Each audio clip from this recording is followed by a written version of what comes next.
प्रिय व्यूअर्स, यह Sanskriti IAS YouTube channel का PT think and solve programme है। इस प्रोग्राम के अंतर्गत प्रत्येक दिन यूपीएससी और स्टेट पीसीएस से संबंधित 5 प्रश्न व्याख्या सहित उत्तर के साथ दिए जाएंगे। हमें आशा है कि यह प्रोग्राम आपकी तैयारी में मददगार साबित हो। चलिए शुरू करते हैं आज के अपने प्रश्नों को।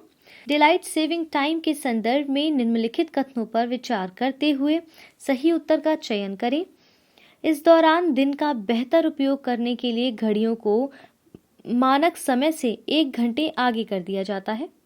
भूमध्य रेखीय देशों में विभिन्न मौसमों के दौरान दिन व रात्रि के मध्य अंतर के कारण इस प्रक्रिया को अपनाया जाता है। यह पर्यावरण की दृष्टि से संधारणीय अवधारणा है। केवल 1, केवल 2 और 3, केवल 1 और 3, 1, 2 और 3।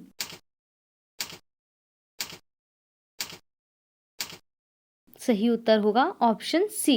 डिलाइट सेविंग टाइम ग्रीष्मकाल के दौरान घड़ियों को मानक समय से 1 घंटे आगे करने की प्रक्रिया है, जिससे दिन की अवधि का बेहतर उपयोग किया जा सके। इसे ग्रीष्म समय के नाम से भी जाना जाता है।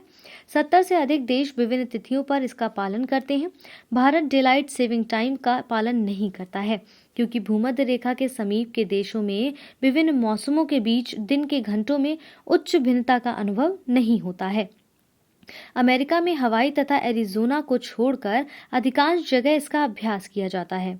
उत्तरी गोलार्ध में स्थित देश दिन का बेहतर उपयोग करने के लिए मार्च के अंतिम या अप्रैल के प्रथम सप्ताह में घड़ियों को मानक समय से 1 घंटे आगे तथा सितंबर के अंत या अक्टूबर के प्रथम सप्ताह में पुनः 1 घंटा पीछे कर देते हैं। यह सुझाव प्रथम बार वर्ष 1784 में बेंजामिन फ्रैंकलिन द्वारा दिया गया था। डिलाइट सेविंग टाइम का मुख्य उद्देश्य ऊर्जा खपत को कम कर ऊर्जा दक्षता पर अधिक ध्यान देना है। यह पर्यावरण की दृष्टि से संधारणीय अवधारणा है।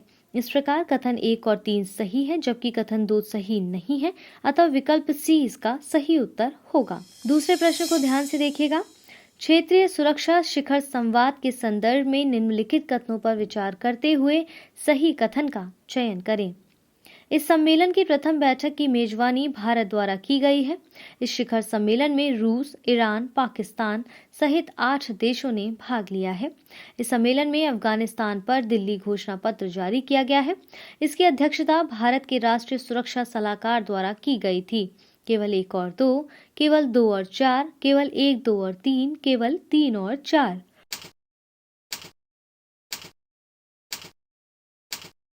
सही उत्तर होगा ऑप्शन डी। 10 नवंबर 2021 को क्षेत्रीय सुरक्षा शिखर संवाद का आयोजन किया गया है, जिसकी मेजबानी भारत द्वारा की गई है। इस शिखर सम्मेलन में 8 देशों ने भाग लिया है, जिसमें भारत, रूस, Iran, Uzbekistan, Kazakhstan, Kyrgyzstan, Tajikistan तथा तुर्कमेनिस्तान शामिल है। यह क्षेत्रीय सुरक्षा वार्ता की तीसरी बैठक थी। इससे पूर्व इसकी 2 बैठक वर्ष 2018 और 2019 में ईरान में आयोजित की गई थी।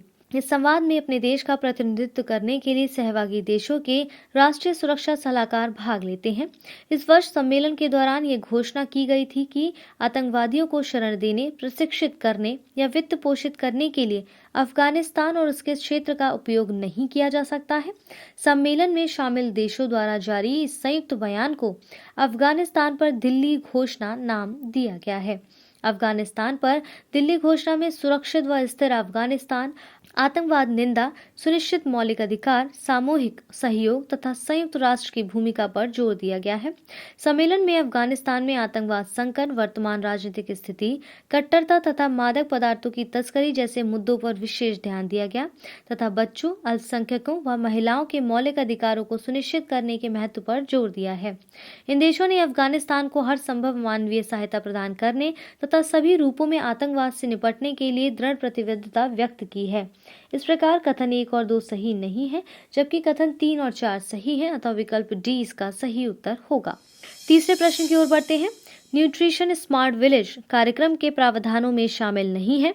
कुपोषण को दूर करने के लिए स्थानीय व्यंजनों के माध्यम से पारंपरिक ज्ञान का उपयोग, देश के सभी स्कूलों में मध्याह्न भोजन योजना के तहत उपलब्ध कराए गए भोजन को अधिक पोषण युक्त बनाना, महिला किसानों को जीवन के सभी क्षेत्रों में उनके विधिक अधिकारों के प्रति जागरूक करना, पोषण अभियान को मजबूती प्रदान करने के लिए व्यापक जागरूकता अभियान या क्षेत्रीय गतिविधियों का आयोजन।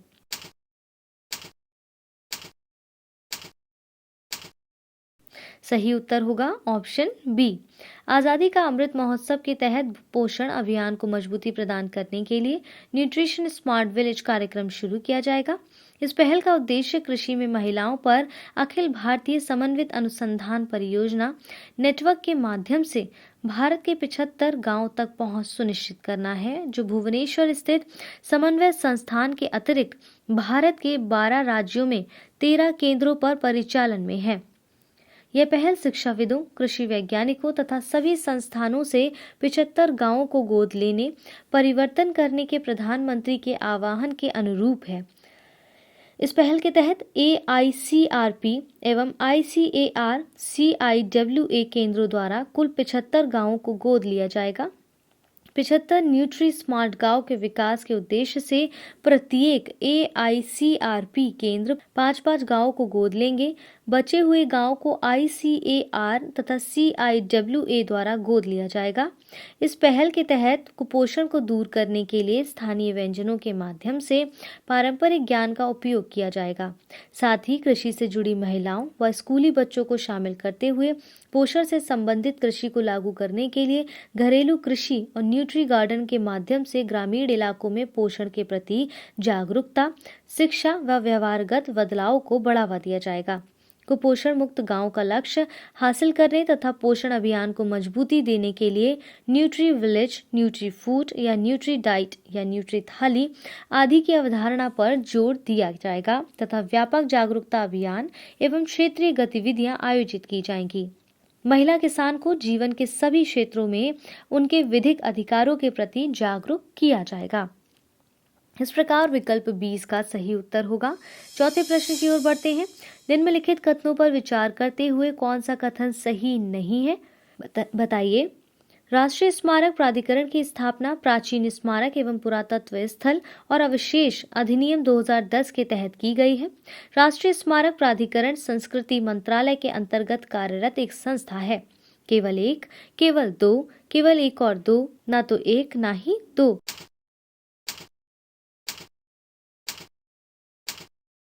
सही उत्तर है ऑप्शन डी। रक्षा मंत्री राजनाथ सिंह अगले सप्ताह पूर्वी लद्दाख के रेजोंगला में पुनर्निर्मित युद्ध स्मारक का उद्घाटन करेंगे। यह स्मारक सेना के उन जवानों को समर्पित है जिन्होंने वर्ष 1962 के युद्ध के दौरान रेजोंगला की लड़ाई में अपने प्राणों की आहुति दी थी। अब इस स्मारक में उन जवानों के नाम भी शामिल किए गए हैं जिन्होंने पिछले वर्ष गलवान में हुए हिंसक संघर्ष में अपनी जान गंवाई थी।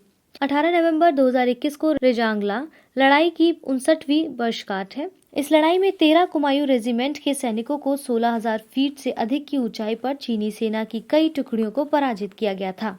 युद्ध में चार्ली कंपनी के कई सैनिक शहीद हुए तथा मेजर शैतान सिंह को मरणोपरांत देश के सर्वोच्च युद्धकालीन वीरता पुरस्कार परम वीर चक्र से सम्मानित किया गया है। पुनर्निर्मित युद्ध स्मारक के क्षेत्र का विस्तार कर दिया गया है तथा अब इसे लद्दाख पर्यटन मानचित्र पर चिन्हित किया जाएगा। अक्टूबर 2020 में सेना ने गलवान घाटी में हिंसक झड़प के दौरान शहीद हुए सैनिकों की स्मृति में पूर्वी लद्दाख के पोस्ट 120 पर एक स्मारक का निर्माण कराया था। पोस्ट 120 दरवुक श्योक दौलत बेग ओल्डी सड़क के किनारे अवस्थित है। राष्ट्रीय स्मारक प्राधिकरण की स्थापना प्राचीन स्मारक एवं पुरातत्व स्थल और अवशेष अधिनियम 2010 के प्रावधानों के अनुसार की गई है, जिसे मार्च 2010 में अधिनियमित किया गया था। यह संस्कृति मंत्रालय के अंतर्गत कार्यरत एक संस्था है। इस प्रकार कथन 1 और 2 दोनों सही है अथवा विकल्प डी इसका सही उत्तर होगा। अंतिम प्रश्न को देख लेते हैं। निम्नलिखित कथनों पर विचार करते हुए सही कथन का चयन करें। नोरा वायरस एक संक्रामक आमाशय दोष है। नोरा वायरस एक पशु जनित रोग है जो दूषित जल व भोजन के माध्यम से प्रसारित होता है। केवल एक, केवल दो, एक और दो दोनों, ना तो एक ना ही दो।